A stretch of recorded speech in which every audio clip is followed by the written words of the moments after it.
Hi guys, and welcome back to the channel. You join me here with Kit, or Car as some of you will know him as. We've answered the questions about why the nose cone itself down here is all black. We've done that many times, so I'm not going to go into that on this video. And I've got a red scanning light in today because Car's been off doing a prom.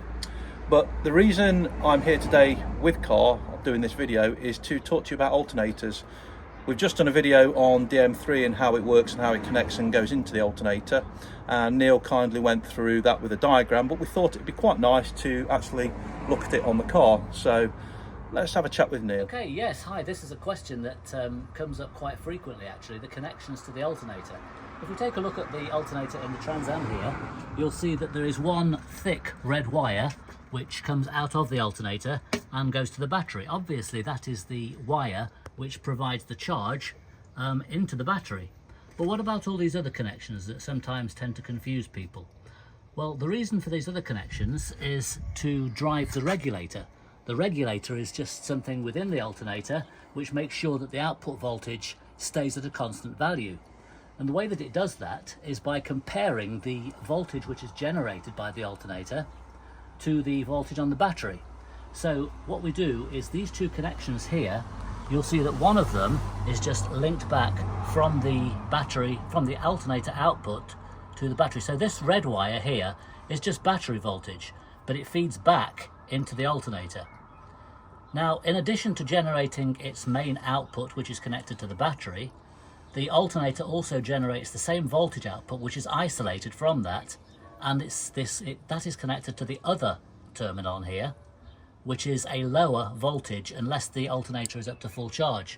So all these two pins do here is they feed into the regulator and compare the battery voltage to the voltage which is actually being generated by the alternator itself. And if there's a difference between those two, then what it does is it varies the voltage which goes to the primary winding of the alternator. The alternator actually contains two windings. One is called the rotor, which is the bit that actually spins round, and that provides a magnetic field. And by varying the current which is fed to that rotor, it will vary the voltage which is produced in the output. The stator is a three-phase winding which is stationary, and that's what actually generates the output. Now, this wire, as we've mentioned here, is also the one which you need to connect DM3 to if you're going to use the DM3 in fully functional mode.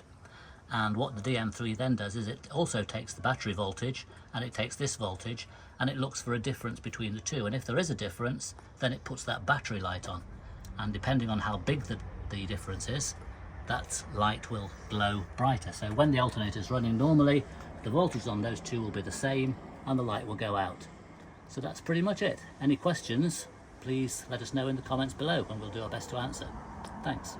Back to you, Steve. Okay, so there you have it. Thank you very much, Neil, for that information on how an alternator works.